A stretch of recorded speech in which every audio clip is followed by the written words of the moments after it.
Good evening, good afternoon, or good morning, depending upon where on this beautiful blue rock of ours you are finding us this afternoon. My name is Andrew Jupin. This is On Screen Live. We are here to talk about shit we saw in theaters over the weekend, the weekend box office analysis, reacting to quite a few trailers, and thanks to one of our beautiful castmates here, a couple of really rockin' secret movies. All of this to get to right after I introduce my three best friends in the whole goddamn world. We have, first up, Chris Cabin. And Max Fleischer. God damn, he sucked, huh?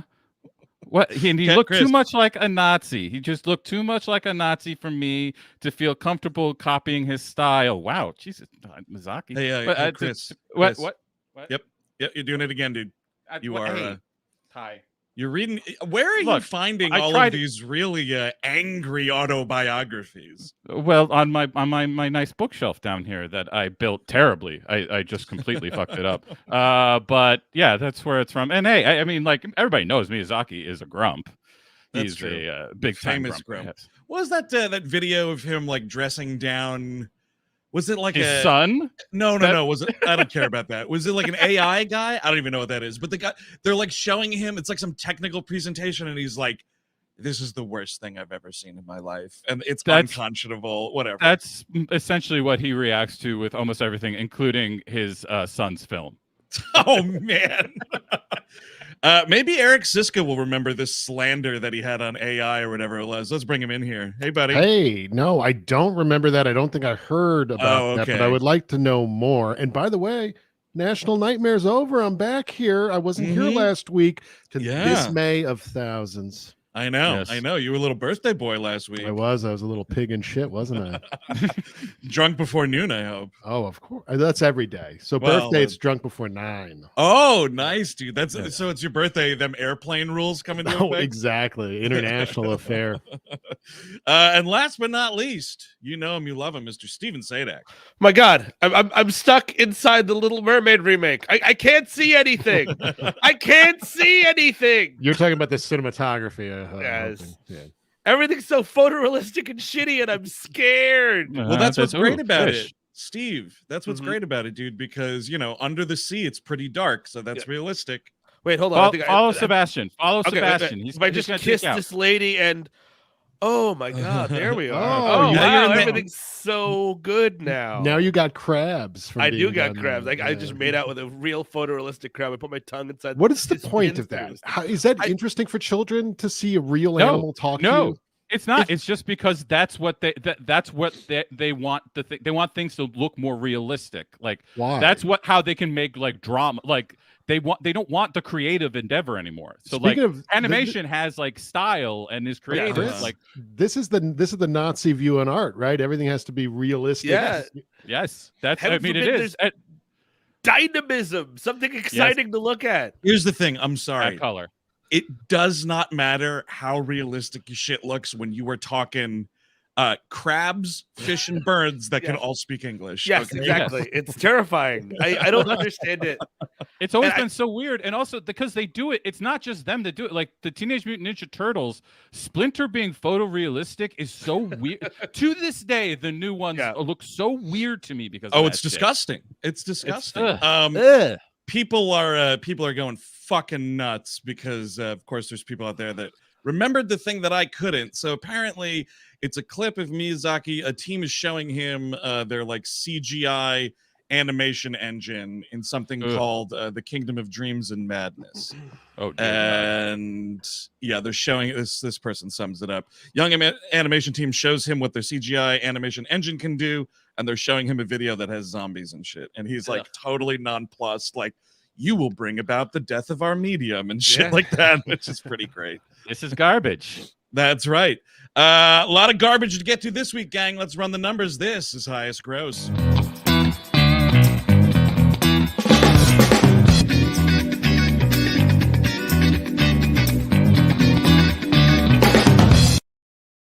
So we had a couple of new players on the block this week. I First of all, I should say off the top, I did not go to see a movie this weekend out of solidarity with the writer's strike. I'm a good person. Of course, Eric. Yes, that's actually not the beautiful reason. boy. Speaking of, you didn't stream anything either, did you? You forgot to stream. I streamed stuff. Wait, is that oh really? Oh shit, that's what the contract's about. Yeah. Interesting. Speaking of the writer's strike, I saw something the other day. I was like, Blade now delayed due to the writer's strike. Which is like, you know what? Me going to the gym is delayed due to the writer's strike. I was just, oh my God, I was just about to go. Oh no. We were just about to make the Blade movie. George R.R. Martin was about to finish it, and he's like, you know what? Out of solidarity, I'm not going to finish the book. I'm going to keep it in the fucking closet. That is right. Oh, rats. So yeah, speaking of movies that should have been kept in the closet, I don't know, put this one back in. It ain't done yet. Love Again. Number 5 at the box office. Dude, she is 0 for 200, man. Priyanka Chopra Jonas. Yeah. Yes. Yeah. They shouldn't be letting her in movies. She's a TV actress. Well, now she's on that Russo Citadel. Brothers. The Citadel. Citadel. Yeah, that's a Russo Brothers thing. Yeah, baby. Yikes. You consider this one out. How about that? Yes. But this debuted from Sony. Another just gross failure from Sony. $2.4 million on a wide release. You have to imagine this is all Celine Dion hardcore fans, right? Yeah. She's I don't know, dude. This, I guess this that's number, the whole thing. But this number is so low, dude. Where are those fucking Celine fans? Well, I know there's armies in the fucking hundreds this of is thousands. the first time I'm hearing about this movie. That's Eric, right. And I go to the movies every week except for this weekend. So can I tell you that this is a stay tuned for one reason? Does anyone know what this movie is actually about? No. Oh, yeah. She let me see if I get this right, Steve. Her fiance eats shit. Yep. And then she's feeling raw about it. So she starts texting the phone number, and it turns out this dead guy's phone number has already been given away to another sexy dude. Ooh. Exactly. It's like from beyond the grave. Frankencock. Yes. I would have liked it more if there was no other sexy guy and it was just a ghost. If we're talking dumb as shit personal shopper, I'm really happy. then I'm on board. Then I'm really Who is this? Who's the fella? Isn't that the Sam Human Outlander guy? Chris, what you're doing is you are remaking P.S. I Love You as a movie called Three Ghostly Dots, which I really like. You know what I mean? I'm texting you from beyond the grave. I'm here with your brother. I'm using data. He sends a dick pic and it's just a pelvic bone. The outline. Fucking skeleton. Yeah. It's a boner. Technically, a skeleton's a boner. Where was it now? Someone had. I'm going to address this because it comes up quite a bit. I don't know what is so confusing about it. Michael chimes in. Just joined the broadcast here. Andrew's just slugging on some white lightning. Folks, you never put just seltzer in a mason jar. I don't know why this is such a fucking mystery. That's moonshine, my friend. I wish, man. It ain't my birthday, dude. I can't be fucking drinking that early. Sure. So no, folks at home. Just some water. I think that's the Outlander guy, very handsome Irish big fella. That's great. Yeah, so we'll be tuning into that never. But here we go. Week 2. Are you there, God? It's me, Margaret. Still holding in there. Another 3.38 mil. Yeah, it's a good hold for a movie such as that. Especially with things coming out that may have swayed the audience attention there. Still highly suggested. If you haven't seen it yet, absolutely go see it. It's a really nice little movie. Keeping steady-ish at number 3 is Evil Dead Rise. Wow. And we all know that guy raking another, just over 5.5 mil. Not too shabby. That might be my plane movie. We're gonna have to see. Actually, let me know. Is that not a plane movie? Is it getting a little too sexy, or what I mean? Oh Lord, no. But you know what I mean. Like, is it or too gross? Where like, if there's like a 5-year-old behind me, I'm the asshole. Oh well, yeah. It's that you don't want. It's very it is very. Also, I don't know if the lighting is something you're going to be able to... Gotcha, yeah. It is not very good in that movie either. A blanket over the back of the other guy's feet. And I'm just doing Maybe that would work. Cool. Excuse me, this is my movie fort? Where's my Diet Coke? You're just tapping the guy in front of you. Excuse me, I have to give you. I do this every time. You're gonna have a little blanket behind your head just for a little bit, just a little bit. I need you I'm to sorry. sit back. I need you to put your head back to secure my movie for it. It's very expensive. I promise. I think it's nice, please. it's very reasonable. The price you're paying on these airline tickets. Right. Oh, I get it. What about the food, Steve? Great question, dude. Great. That needs to be explored for comedy. Someone, Right. Oh, that someone should. needs to do it. Someone has to Especially the observe small that. items, the snack food, like the peanuts, Yeah. maybe. Yeah. Someone needs to do that. Someone needs to blow the lid off them peanuts. So our friend here rocked from the #1 spot. Our friend no. here. Mario. Lifelong Here, Mario. friend. #2, another fucking over 18.5 million. The only thing that can kill Chris Pratt is Chris Pratt. It seems. That's it. right, Yeah. dude. Right. He's got a real time cop scenario on his hands here. I will say. I think which, he's gonna be the kid from Hereditary eventually. I don't know. They keep on putting him in these movies where he isn't that good, but like the movies themselves do incredibly. Like I don't think anybody is seeing Super Mario Brothers because Chris Pratt is in it. No, I don't think it matters. I don't think it matters No. at all.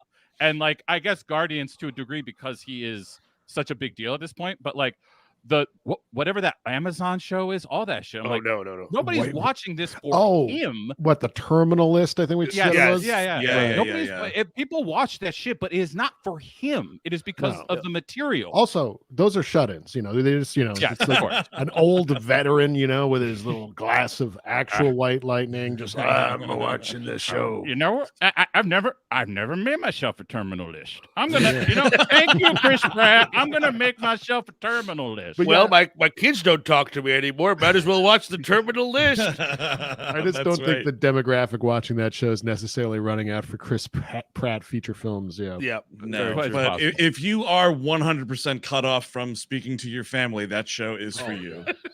Those It's the boy from the Friday Night Lights. He's in it Oh. too. Don't you like him? Which one? Taylor Kitsch. Oh, we'll see now. That's a person Uh-oh. of a different color. Don't you dare. He's going to do it. gonna do Speaking of doing it, Guardians of the Galaxy Volume 3, #1, performing right pretty much at the tracking, $114 million. Do you think Yeah. it'll fall like a rock next week? Great I hope. question. Baby. Oh, baby, do I hope.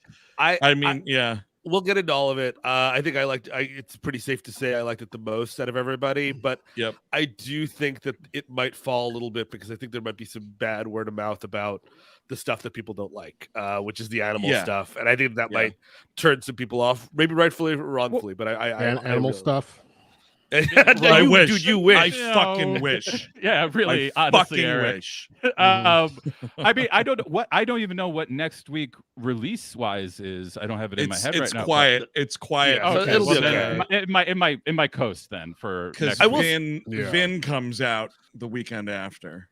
I will say, just because we were talking about Chris Pratt, I like him in all these movies, and I think he's really great in this one as well. Like, Yeah. it's the exception to the rule of Chris Pratt. I like him as Star-Lord. They're written well for him in Yeah. this movie. He has the least to do in the three of the films that he's leading, but I still was like, oh wow, Chris Pratt as Star-Lord, still bringing it. I like the character. He's a comedy actor, and that's the Yes. problem with even stuff like Jurassic World is not comedy enough for him. Yes, Sure. yeah, for sure. It's handsome guy. It's handsome guy stuff. We'll I don't get like into handsome it guy more. stuff. We'll get into it more when we talk about it. But I will say, just looked it up. Next weekend, it's writing time for Mother's Day. So this makes sense. Book Club, the next chapter. Is Oh. kind of like Well, actually, it might get fucked then because Book Club 2 could just storm in and fuck the Guardians right now. What is Book Club? Now, is this a randy old lady's getting shagged? Yes, pretty yes, much. Really? exactly, precisely. Yeah. Yeah. I think I it's think like Hotel, Jane Fonda. Marigold Hotel, but with like American actors. Right, and they basically. put the bookmark in her. Yeah. It's 80 for Brady's first version. It's the first version of that. Is Yes. Oh, do you and know- you have Jane Fonda in both of them. Yes, she is in both. Do you think that they'll have those Italian bookmarks that I made of the Guardians of the Galaxy? I think, crossover? dude, because guaranteed they didn't fucking use them all up in 2014. No. Oh no, they're in a fucking an Italian landfill. We should somewhere. mention that Italian bookmark story is on our Patreon exclusive Guardians of the Galaxy Volume 1 podcast that is available on Patreon right now. Patreon.com/WeHateMovies. All those were dumped from a plane over Uganda. And like Nabwana IGG is the only person who can get them now. Like they're gone otherwise. Food, not bookmarks. All right, so just real quick, in the art market here, Chile 76 opened up from the good folks at Kino Lorber's on 2 screens here in New York. $16K. I do want to see it. It's supposed to be a very good political thriller. It was at New Directors, New Films. I missed it. But yeah, really looking forward to that. So Chris, you had another art market thing? I did. I will say I heard quite a lot about Chile 76. I think it's been I've been getting spammed by Kino about it. I saw a movie that I wanted to cover during our New York Film Festival coverage because it was there. It was also at Toronto last year. Queens of the Qing Dynasty. It's from a Canadian director named Ashley McKenzie, who did a movie called Werewolf a couple years ago that is really fucking good. It's great, man. That's a tough movie, but yes. Really, really, really lean and mean addiction drama. And this is about a similar terrain. It's about a young person with mental illness, and they make a relationship with their volunteer advocate at a hospital, and that's like the basic story. But Ashley McKenzie does all this weird, wild stuff with trying to evoke the interior life and like putting attention to a lot of the things I didn't think were put into attention with Guardians of the Galaxy or much of anything else on the top 5 other than Are You There, God, Me, Margaret? It's only, as far as I know, it's only at Metrograph right now. I assume it will go on the VOD market very soon after that. Yeah. But if you're in New York, I would suggest go and seeing it on the big screen. If not, I would look out for it on VOD. It's really, really worth seeing. There you go. Chris Cabin Art Corner update. All right, gang. So moving ahead here, before we get to the rest of the stuff here, we got to take a quick break because, fellas, we are going on tour very, very soon. You may even say the first show is next week. Wow. Yes. Here's hoping this cold is gone. That's what we're hoping for. We will be talking Star Trek IV, The Voyage Home at Cobb's Comedy Club in beautiful San Francisco, California. That's on May 18th. Very excited for that. It's the first time we're talking Star Trek in person. Bring a blanket, maybe some slippers. We're gonna be there a while, gang. Also ponchos. We will be bringing watermelons, and also we'll be dressing them up as whales and then smashing them. That's right. And then on the 22nd, it's a Monday night. Extend your weekend to come see us at Hollywood Improv, Talking Twins, the Arnold Schwarzenegger, Danny DeVito comedy masterpiece. I gotta say, this show may be sold out by the time we're done with this episode. Update. It is sold out now. Oh, well, there you go. It just sold out within the last 20 minutes. That's crazy. So sorry about that, folks. The Twins show is indeed sold out. Very cool. Very, very like our LA audiences, folks. Yes, thank you, LA, for supporting our show and coming out. All the more reason for San Francisco not to fuck around on that Star Trek show. You're gonna get sold out too. You want to get them ticks. That's right. So folks, there's always stuff coming down the movie poop chute, and we got to catch these trailers while we kind of figure out what we may be making fun of at the end of the year. So this is a segment we like to call Trailer Segment.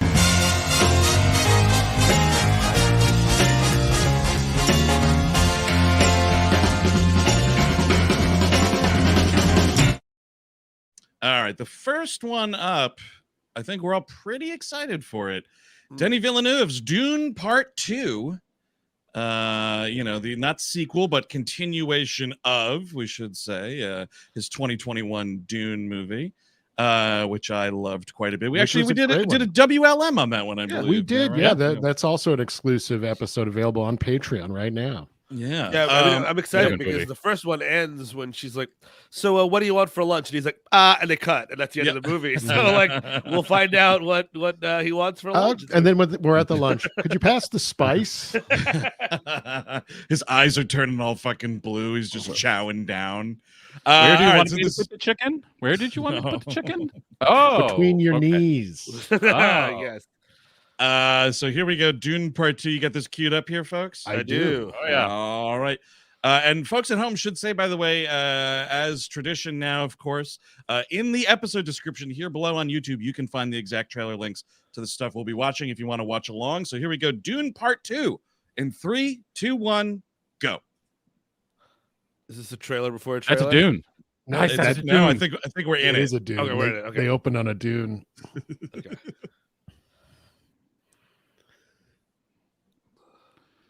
Man, just talking to someone about swimming. Sand swimming. We go sand he's swimming. Talking about water summer. swimming. I think he's probably talking about like Scrooge McDuck money swimming with these fancy houses here. Ooh, Florence Pugh. I got to be honest, man. If I was that Tom Holland dude, a little twerpy guy, and this other little twerpy guy is working with my girlfriend, I'd be like, hey, man, watch out. Yeah. Come on, Steve. You got to be cool with guy friends, okay? Yeah, it's true. You got to pull it out. Uh-oh, Austin Butler. Here comes Elvis. Ooh, drags. Yep. Oh, yeah. So many bald weirdos. I love it. This just looks so fucking gorgeous, man. Oh, yeah. Yeah. Oh, here we go. You know, it would be a turn for Denny to do something like this, but when he like mounts the worm here, if the movie cut to like a Kenny Loggins tune, oh yeah, that would be pretty right. Yeah, totally. Or I mean, Danger Zone would also. Danger Zone it should be a giant groundhog that dances instead of a worm. Buy Arrakis? You'd like to buy Arrakis? Oh my God, Rodney Dangerfield is the Harkonnens. Oh, better put the princess back in. She's not done yet. No, but the blue eyes look good on you, though. Nice sandworm. Did it come with a pair of pants? Oh. You could have Bill Murray looking for these sandworms, you know? Yeah, right, yeah. You think you run this desert? I'm going to show you a thing or two, sandworm. Oh, look at those thropters, dude.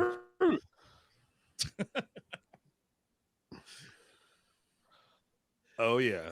Zendaya is good in these movies, man. Yeah. They're in she's first barely one. in that first one, so I'm excited to watch her do more. Yeah.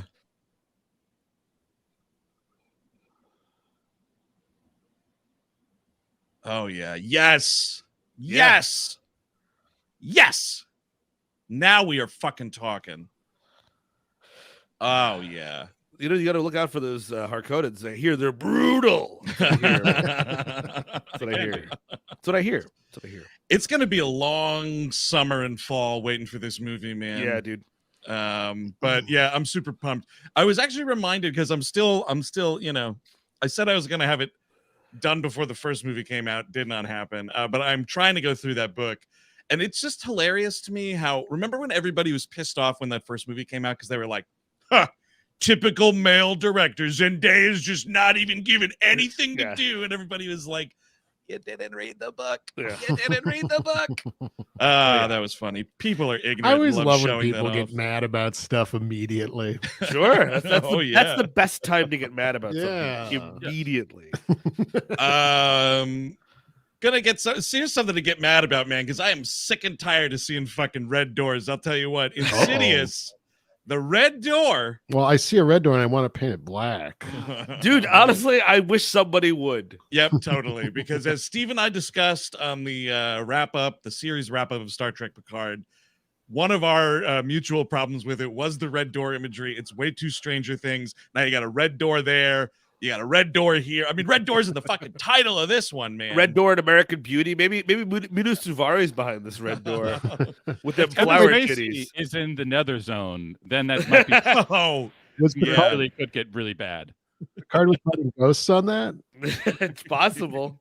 Oh no! There's a red door, Mr. Data. Perhaps there's a ghoulie or boogeyman in it. But yes, this is Insidious: The Red Door, directed by Patrick Wilson, by the way. Wow, due look at out this him. summer. Yeah, totally. Fingers crossed. I did not see the fourth one of these. I've seen 1 through 3. Ooh, Yeah. one and done. And I might see this one, but I might not watch any of the other ones in between. Don't really need to. Yeah, I think that's going to be what You could read the Wikipedia page. I was going to say, lost. Well, we'll watch the trailer, Chris Cabin, but it's a clear, like, this is connected to those earlier movies. So there might be some confusion here. We also do have a trailer for the trailer, but this is Insidious: The Red Door in 3, 2, 1, go. Well, here it comes. Yep. Oh, we're counting down. Lynn Shay. God The bless. trailer for the trailer. That's what's going to happen. Look, we just watched it. That the demon in that first movie still scares the shit out of me, man. It's great. Is he mementoing? Yeah, I think he's like losing his mind because he's been like traveling through the ghost realm and whatnot. You do that enough times, dude. Your brain turns into Swiss cheese. Absolutely, man. Then you're getting strangered like this guy now. Oh, there was no one there. Oh, wait. Yep. Oh, what didn't happen? Oh, look at that. What is going on here, kid? kid? Come on. Patrick Wilson, how about some parenting, man? Got to get that kid a haircut. Now, this is Ty. What's this kid's name? It is the same kid from the first one. It is. He was just in something as an adult. Yeah. You're right. Is he in The Whale? Is he the kid from The Whale? Possibly. You might be right on that. Yeah. I'll never know the answer to that question. You don't need to. No. All right, we're spooky scary. I like it. Oh, absolutely. Yeah, we're getting there. Oh shit, a digital metronome. That's the scariest one of all. Oh my god, it's like you pressed the wrong button on GarageBand. Was that Marcia from Stranger Things? I could almost see that. There we go. Oh, there it is, creeping me out. Yeah, this is Ty Simpkins. He is in The Whale. He's also the little kid in Iron Man 3 who they brought back to that fucking funeral.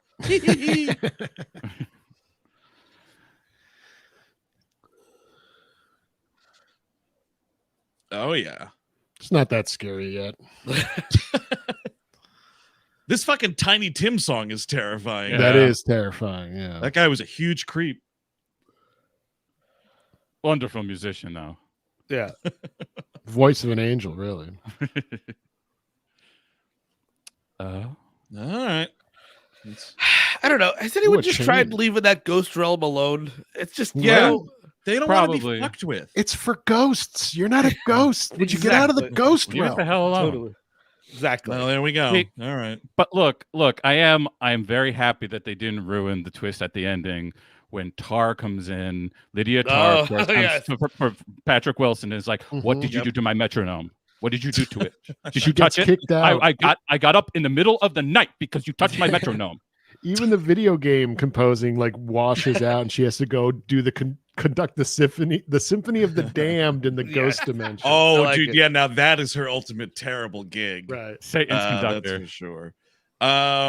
So Lee Wanell, story credit here, but he didn't write the screenplay. Okay, this is another ghosty movie we got on deck here, huh? Yeah, we got a lot.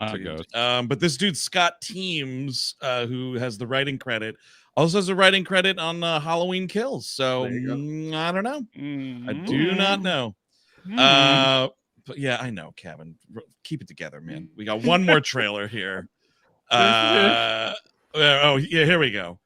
A Haunting in Venice. Now it's like a sad clown or something, huh? What is that? It's a skull, dude. But the skull doesn't have a nose. Yeah, well, in this movie it does. This is, of course, Special the third in these Kenneth Branagh, Agatha Christie. Oh no, is Disney? What are you serious? I didn't know what this is at all. I just figured it was a monster movie. Yeah, like a Ghost in Venice or something. Yeah, no, not like a Haunting in Connecticut, friends. This was like the sequel to The Pope's Exorcist. He just drives over to Venice. Oh, yeah, they just greenlit it immediately. Sign me up for that movie, because that fucking first movie does set up a whole bevy of sequels, which I would watch. I haven't seen it yet. I'm excited to check it out, though. Now, I just watched the first one of these, the Murder on the Orient Express remake. I did not see, what was it? Murder in Oh, yeah, this is where? from Death on the Nile. Death on the Nile. There I we didn't go. see that one. I saw the first one. To fill the Nile. Right. Yeah, that's Well, why this is I watched it for that. And I think Army Hammer is in that one. It is, because Yes. that was like, after all his stuff came out, I was like, how do we manage this movie? Mm. And the thing was, it came out and still made a ton of money. So here we are with A Haunting in Venice. I really thought it was going to be a goblin movie or something. All right, so you fucking wish. All right, Steve, are you ready? Yep. Oh, all right. 3, 2, 1, go. So if Army Hammer was in the last one, which cannibal is going to be in this one? Ooh, interesting. I don't know. Maybe one of the Italians from Cannibal Holocaust? I like that. Possible, yeah. Everyone? Cannibal Man from Cannibal Man. Who? All right, who do we got here? Oh, that guy. He was on The Path. Oh, yeah, that's right. That guy kind of played- sucks, actually. Yeah, he's like Heath Ledger light. Yeah, I saw him in that awful Rosalind movie. Hoo, hoo, hoo. The fuck? Okay. Okay. Okay. All right, that's not nothing. So I know it's a fucking seance, but someone turn a light on. No. Looks God. boring. This looks boring. So is there? I mean, like, my guess is because Agatha Christie, it's not actual ghosts. Of is course, the idea. yeah. There's no paranormal shit here, man. This is like They're trying to because trick you. It's it's Scooby-Doo. Scooby-Doo. Exactly. Yeah. Exactly. Where's that giant fucking mustache already? I know. Yeah. Yeah. Where is he? We got an. Well, we eerie are girl. really pretending that there are ghosts in this. Oh yeah. Well, because people want ghosts, Steve, so they have to Yeah. bring in the men Oh! through the ghosts. Guys, that's Was that Tina Fey? Fey Oh, in wow. this movie. Oh, Oh, boy. there we go. There's that mustache. Oh, of course. Yeah, Oh, he's the Jimmy's hammer taking drop. a piss? Dude, Let if it it's loose. just Poirot just taking a huge chunky piss, man. I like to I piss mean, in the faucet. Maybe not in the book, but in this movie, it looks like there are ghosts. Which Yeah, I just sound off in the comments if you know the book and if there are ghosts, because I'm never gonna watch it. Jesus, death is just the beginning on 9/15. Folks. My ghost will be let's there. see. I will not be in attendance. But my ghost will be. They will be there. Stay out of the ghost dimension. Lousy Riverdale punks. Someone says it's a short story, apparently. Okay. Okay. Which means not as much Which source material Which means to work it from. needs to be a 2.5 hour feature Exactly. film. It's a short film, so it's going to be a 2.5 hour movie, of course. Every absolutely. fucking time. That's what? It's like 50 pages, I bet. Chock full of ghosts. Yeah, all I don't ghosts? know. I do don't not know. I really don't. I don't know how this movie, this series became a thing. I really money, don't know money, why. money. Yeah. I guess. Well, Money. we Of course it is. We belabor lack of like movies for adults, and if it's Yeah. not like a granny getting fucked in a hotel, I guess it's that's gonna be it, this. isn't it? Yeah, I guess that's it, isn't it? Yeah, this is as close to adult as we get in the Balls out the granny adventure. I like that. Well, actually, I shouldn't. So this wasn't. The last one wasn't a super hit. Actually, I'm looking at the numbers here. It did. So this is February of 22. Domestically, just over 45 million. Not great. Worldwide, 130 million, give or take.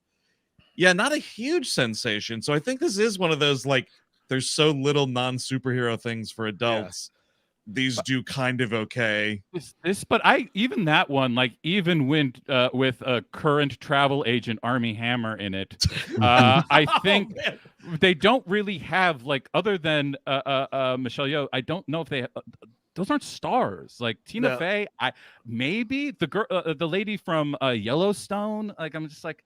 I guess I don't know who that is. You got Jamie Dornan. That's kind of a big deal. Also, like, but like, maybe if it came out around like when 50 Shades come out, he's a star then. But like at this point, none of this other than Michelle Yeoh really is like, hey, you know who's actually in this movie? She's not a household name, but Camille Cotin, the woman, the French actress, she was in Stillwater with Matt Damon, and she was in like House of Gucci. She's like, oh really? She's the woman that like Adam Driver leaves Lady Gaga for. So she's like right. a total under the radar actress, but I think she is really great. So that's kind of interesting. So I wasn't going to buy a ticket before, and I'm still not going to buy a ticket. Yeah, I think you're safe there, dude. I think you're safe there. All right, so here we go. We kind of got into it a little bit, but let's do some non-spoilery thoughts here on the big one for the weekend. I think the order of liking it is Steve the most, me somewhere in the middle, and Chris at the back end. And here. I didn't see it out of support for the writer's strike. Of course. Yeah. While you were going through all of Eric Citadel. was gonna write Blade 2, the Blade movie this weekend, but he just couldn't. Yeah, exactly. I will say that from when I left the theater on Saturday afternoon until now, I have lightened a little more on the movie, but I still don't think it's quite the speed of the other two. So Steve, maybe start us off with your thoughts and liking it as much as you did. Yeah, I'll just helicopter it.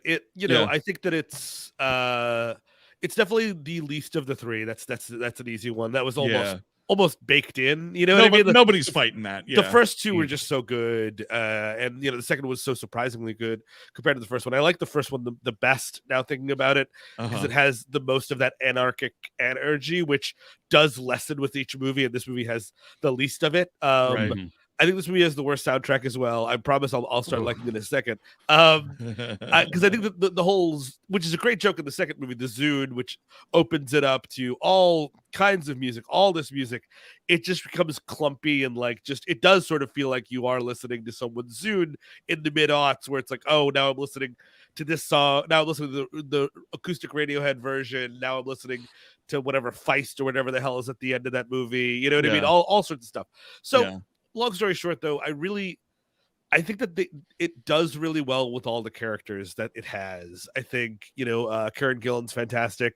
I think Pom Klementieff is really great as Mantis. I love what they give them to do. And I think that, I do think that Chris Pratt as Star-Lord has a ton to do. He has a lot of emotional investment here. It's very funny. The sequence when they break into the facility is really funny and sharp and visually interesting. Similarly, Counter Earth is really sharp and visually interesting. And I wanted to look up the guy's name because I don't want to butcher it, but he was great in Peacemaker as the villain, and he is also great here, which I think is Chukwudi something. Hold on. As the High Evolutionary. Chuck, I'm gonna look it up. Chuck Woolery, huh? Yeah, Chuck Woolery is great. Chukwudi Iwuji. Probably butchering the pronunciation. He is a great cigar chomp and villain. Again, in that sort of high status mode that Lee Pace is. You know what I mean? Like, how dare you, blah blah blah, ruin my golf course, kind of. I think that he plays well against these characters, and I do think. The big thing is the animal torture stuff, which is the rocket flashbacks, which that's not a spoiler. That's everywhere now that those are. And I mean, that's something that's been sort of set up in those earlier movies. You see Rocket's back and it's all gnarly and it does make you feel more for the character. I do think that we could have done with less of it, but it doesn't bother me, especially with, Gunn being a vegetarian, kind of an animal rights guy. That's what we're kind of talking about. I think there could have been less. We could have toned down the heat a touch, but overall, I really liked it. Had I known there was so much animal torture in it, I would have gone. Oh, you would have crossed that picket line, dude. Well, if you're fucking kicking around a raccoon in there, yeah. Sure. I will say, I just don't agree that any of that was necessary, because I fucking get it, man. I saw 2 movies with this little thing with the scars on its back and yada, and it stops everything dead. And frankly, again, this isn't a spoiler because it's the inciting incident of the movie and the reason for the flashbacks, but for one reason or another, Rocket is sidelined for a little bit of the movie, and by a little bit I mean most of it. And you don't realize how much Bradley Cooper plays into all this until you get a movie where 85% of it he's laying on a table not doing anything. So that really took me out of it. I think it's interesting, and I was sort of working on this idea after coming out of the theater, but this is the first Guardians movie since all of these characters were run through the fucking Avengers ringer, and I think that really sort of puts them all in this like not as, I mean, traditional Guardians position, meaning the two other movies we've seen, where it's like it's just bouncier, and like so many of these movies are fucking down. Like you got cancer storyline in that Thor movie and so on. So like I don't know, I look to these movies to sort of like remove myself from that stuff, and like you're just in it with this shit, and like because of all the events in Avengers, like Gamora's just like whatever this other character is now, and that did absolutely nothing for me. I think Zoe Saldana is great, but I just didn't like where everybody is left with her by the end of this movie. Like it just, everything about that was like, it felt a little shoulder shruggy to me. And honestly, the part that felt most Guardians, most like goofy, you know, whatever, was all the shit with like Kraglin and that dog. Yeah. Anytime they cut back to them, I was like, okay, this is the tone.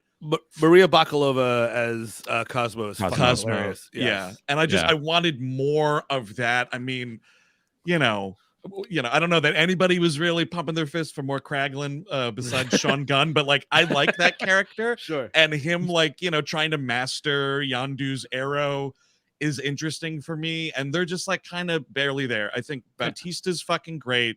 Yep. Palm Clementif is great. You know, Pratt, again, you know, I would watch him do this again if they wanted to. It just, there was something about it all that just didn't work right. And honestly, as far as the villain goes, Steve, I was not picking up what that guy was putting down at all. And I wonder if it was something to do with like the time in which I went to the bathroom. Because I just feel like, because, you know, I was at Draft House. Sure. I was drinking. And like I had to go to the bathroom. And I feel like I maybe just missed something that was a little more key to that character or something. Because I was like, I don't know what this guy wants other than power.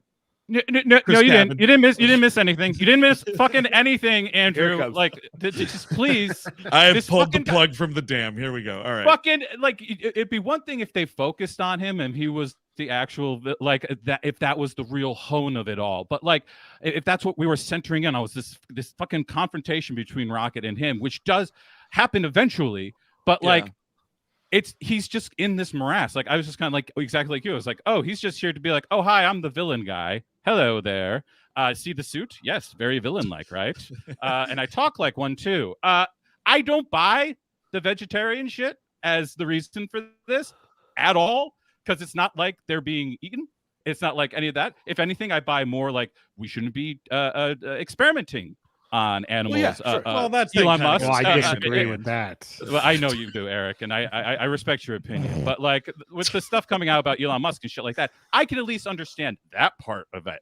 But like, sure. Wait. What? How does this fucking prick work into this discussion? He's also been out. He tested stuff on like. He's trying to do like, I'll make monkeys so smart. Yes. I put boy, you'll be sorry. Your face will be red when I create the Planet of the Apes pedophile. That's what he's essentially trying to do. The genius. Which I think that's the. I mean, yes, vegetarianism and I think animal testing kind of go hand in hand. That's hand in hand. I mean, I don't see it that way because he's been really pumping it up about that part of it, which if that's your opinion, that's fine. But I don't think that's what he's showing here. The bigger thing to me is like the Rocket thing. I honestly got all I need. Like, I don't think this adds anything to him. Like him hanging out with the toys from Sid's backyard is not like is not to me some great key into a personality that I already know. I know him already. It's not I agree. It's nothing. There's nothing. And then so literally the only thing you have it there for is for bad vibes, for the one fucking series where the whole fucking point is the good vibes. And then like it's not even that. I'm sorry. Can I ask you something, Chris? Sure. Was it just too scary? I was under my seat and I was like shivering for most of it. So I didn't actually watch it all, Steve. Chris watched half the movie like this. It's like, is it over yet? I do think that one, in your opinion, is totally valid, and I know a lot of people were really turned off by it, and it does. You know, I think it gums the movie up in not advantageous ways, specifically in a movie that should be mostly primarily a comedy, as all these are primarily comedies. I just do think that like I found it kind of sweet that there is like this, I don't know, like there's like pushing on the trauma and the torture of it all makes Rocket a stronger character to me. And like sort of at the end, when he does confront him, when he does have his like sort of signature line there, which I'm not going to say here, sure. It moved me. I was like, you know what, we've all gotten there. I do wholeheartedly agree that like it's just too heavy. We're too heavy-handed with it. If it was halved, if it was like 7 minutes instead of 15 to 20 of like, I would have got it. Oh man, that sucks. Look at all these sweet other characters. Look at the kid characters from Sid's backyard. But I'll let you continue. I'm sorry. I know. I mean, I don't have like much to say. I just like, and the soundtrack stuff. I mean, that is we are.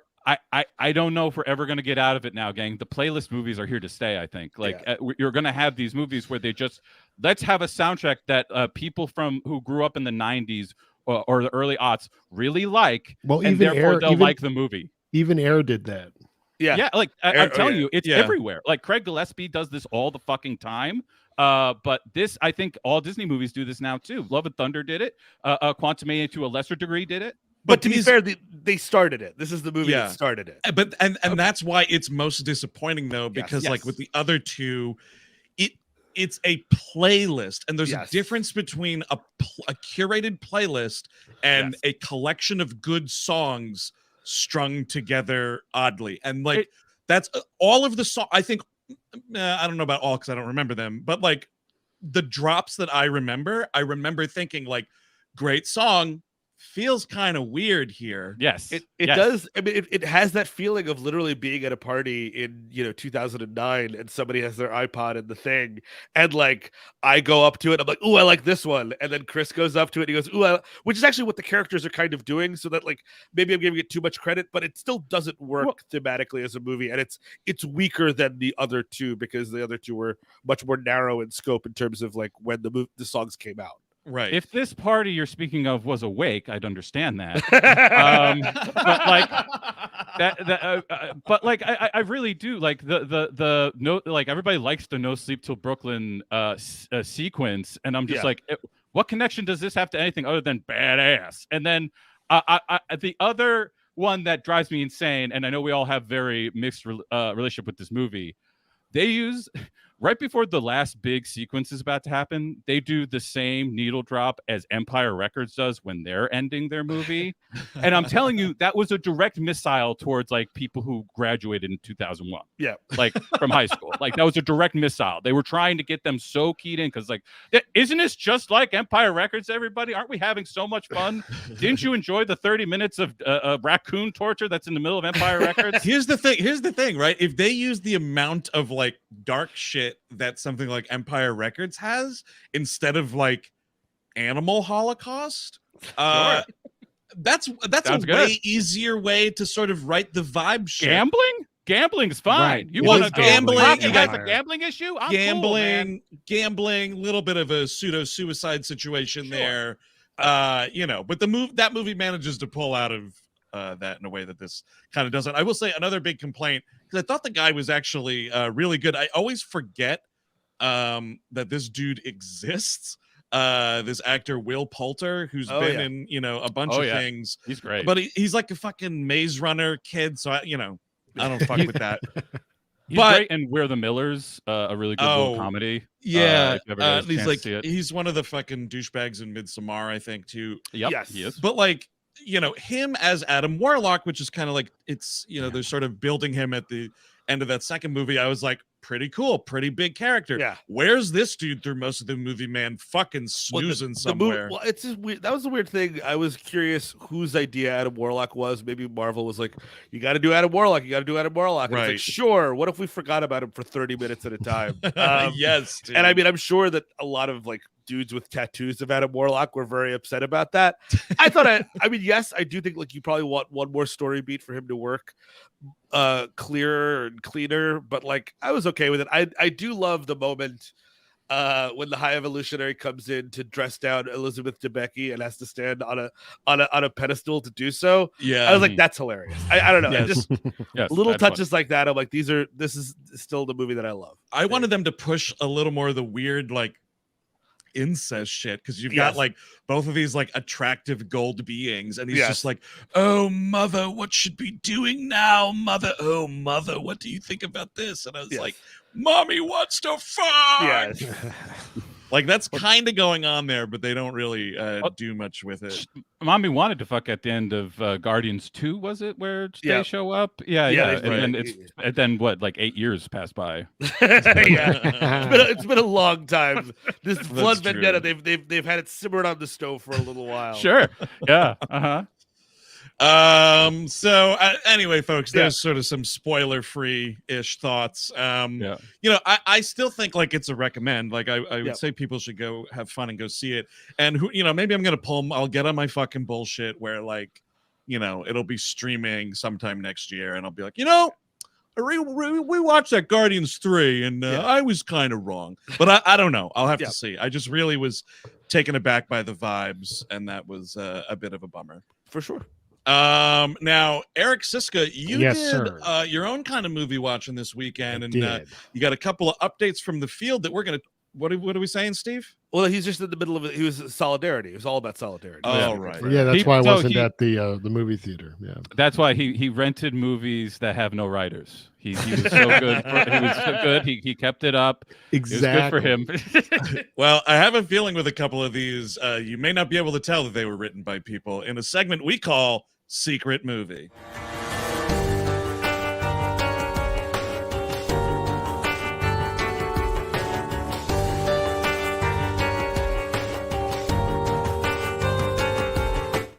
That movie wasn't supposed to see the light of day.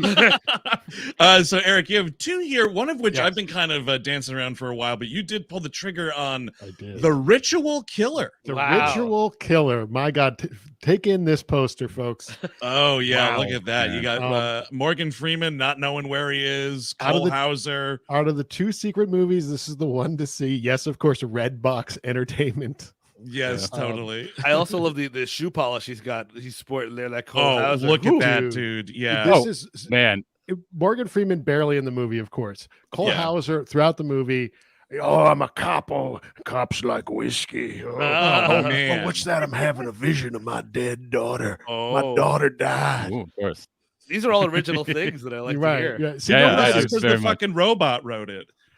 But what's very interesting about the movie is it's all he's investigating a crime scene, and they're taking kids and they're torturing them and killing them. It's sort of QAnon adjacent. Oh, wow. To wrap it even further, they're being ritualistically killed by a guy who's like the descendant of the Zulus, and it's like this whole wild thing. Yes, that sounds like madness. You get Morgan Freeman in there so it doesn't seem as racist, because he plays a professor of African studies, and he's just like, oh yeah, he's trying to harness their muti, and how he does that is he has to cut off their genitals while they're still alive. Yes, children's genitals while they're still alive. And you know something, Cole Hauser, ain't too dissimilar from those vaccines made out of stem cells. We're talking vaccines a little bit. One line. Oh yeah. We're signaling to all the worst people, and multiple times during the movie, it is a bad movie. But due to the fact that it's willing to go there and be, contemptible, it makes it interesting in a way that the other secret movie is just not interesting at all. We are working on a Cole Hauser right-wing entertainment universe here. Yeah, because he's got Ritual Killer. He is a mainstay on Yellowstone, as what sounds like exactly this character.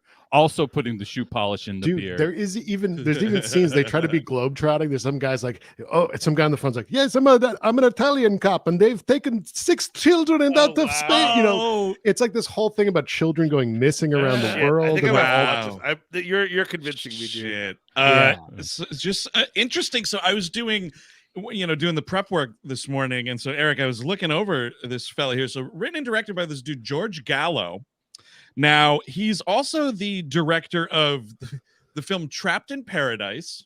Great movie. Okay. He also the Nick Cage movie. Yeah, right. Him, Dana Carvey. Yeah. Love it. Yeah. And he also did Double Take, the Eddie Griffin Orlando Jones movie. Oh wow. Jesus. But now here's where the rabbit hole exploded. So he's in a he's created his own little let's call it a cinematic universe. Because so get this guy George Gallo, a lot of also writing credits, including he's got a story credit on Bad Boys. So every time they fucking make a Bad Boys movie, this dude is just getting character residuals, which is interesting. But another movie that he wrote and they made sequels to, which I was unaware of until this morning. This dude wrote the classic film Midnight Run. Oh, nice. So what they did was several years after Midnight Run, in the early 90s, we started a Midnight Run-averse movie world where Christopher McDonald replaces De Niro's character. Okay. And let me tell you, right? Here's the thing. All three of these guys. In 1994. So we are banging out these TV movies. Titles. Another Midnight Run. Of course. Midnight Runaround. Okay. And you guessed it, because we are really doing fucking Wheel of Fortune before and after here. Midnight Run for Your Life. Oh, wow, for your life. All better of these are Christopher McDonald playing the fucking Skip Tracer. I will say it is better than yet another Midnight Run. If you're going to go with that, I think that it's better to go for the inferior to a film that I love, Midnight Reach Around, which is classic film, powerful stuff. I just that's going to be something to find in full on YouTube, I bet. So Eric, we have another one here. Yes, I'll keep this brief, folks. This is a terrible secret movie, but let's get to it. The Best Man. Wow, that is right. Well, after I rented Ritual Killer, thank God I could write that off my taxes now that I told you about it. Can I make a wild guess, Eric? Yes, please. There's far more Brendan Fair in this film than I would appreciate. You're right. Yeah. You're right. Yep. Yeah, interesting. But the combo, an action straight to streaming action movie starring Dolph Lundgren and Luke Wilson. Yeah. Okay. Richie Tenenbaum. Yeah. I had to check it out, and I wish I hadn't, because it's they're trying to do a contained thing where it's like, oh, we're getting all these people to my wedding, and Luke Wilson was a mercenary with Dolph Lundgren, and wow, is he going to be the best man at my wedding? Of course, the wedding gets attacked by other mercenaries, and it sounds better than it is on paper, because there's so much you could do with that. You could shoot around the cake. The cake could explode. Stuff could happen. You barely see anything in this movie. How is that not the opening to whatever the next Expendables is? Why not just use it for this shit? Who cares? That sucks. It's pretty boring, I have to say. All right. Does anyone say "Till Death Do Us Part" before shooting someone in the head? No, I don't think so. Might as well title this "Missed Opportunity" then. It's not worth checking out, folks, unfortunately. Poor Dolph. Has anyone seen another movie that this dude wrote? I don't think he directed it. It's the Scott Adkins movie Close Range. I think I've been dancing around it. I don't think I've actually watched it yet, but I should now, to see how bad he can make that movie. I have not caught the Scott Adkins bug like you folks, which is totally fair. You got to do it. You got to catch it. I got to catch it. You got to catch it. Avengement's good. What's that? I said Avengement is good. Avengement's kind of fun. Avengement's a good movie. A good prison type of movie, Avengement, I would recommend. And also Ninja 2 is my favorite that he did. Oh, there you go. So those are a couple secret movies out there, folks. You can rent them right now, should you choose, before they fall into Tubi obscurity. But that's going to do it for this week's On Screen Live. Now, the fun is only getting started here in the WHMU, because tomorrow, Steve, We Hate Movies is back on the air. And what classic film are we talking about? Oh, The Weasel is back, ladies and gentlemen, because we're talking Son-in-Law. Oh, yes. Look at that Much classic grinded poster, by the way. Yeah, it is. Oh, man. Eric, I think this is far closer to a WLM than anyone would ever think. I think so too. We all kind of have a soft spot for this movie, and it looks like a lot of people do too. So that's good. So that's good. If you're out there in the chat, you're watching this, you think we're going to be totally like railing on the movie. No, it's actually surprisingly, pleasantly, a nice little celebration of Pauly Shore. What was not a nice celebration was when a bunch of 40 or just about year-old men rewatched the cartoon Rugrats to do an episode for Animation Damnation, which comes out this Thursday. Tough one, folks. That's a tough watch. Fun listen, tough watch. That's right. That's right. But what was super fun and not tough at all was the two fucking kick-ass episodes of 90210 and Melrose Place that we watched for this month's Melrose 210. It was a pretty epic 90210. I'll say that. Oh yeah. Oh man, it blew it out of the water. I'm gonna be a little bit of a spoiler here. It blew it out of the water this month. It really did. I'm still bummed, honestly. You could hear I have a bit of a cold. I was too sick to record that last week, so I'm really excited. I'm just like you folks. I'm excited to listen to this. So if you love Melrose 210, which Steve usually hosts, if you want him not on the show, this is the episode for you. If that was your hang up about it, now is your time to shine. No, we miss Steve, but of course, two really great episodes of those shows, so that was a lot of weird fun. So that'll come out on Friday on the Patreon. And speaking of the Patreon, and speaking of things that release Fridays, if you missed it last week, Steve and I did about almost 90 minutes wrapping up that third and final season of Star Trek Picard on Making It So, which is available now on the Patreon as well. So get that in. Great convo was had there, Steve. Oh yeah. So that was a lot of fun. But yeah, so that's it, gang. As always, a ton of content. But thank you for starting your week with us, and hopefully taking us throughout the rest of the work week with you. So that's it. We'll see you here next week, Monday at noon Eastern on On-Screen Live. Until then, I've been Andrew Jupin, Steven Sadak, Eric Siska, Chris Cabin. Take it easy, folks. Bye-bye.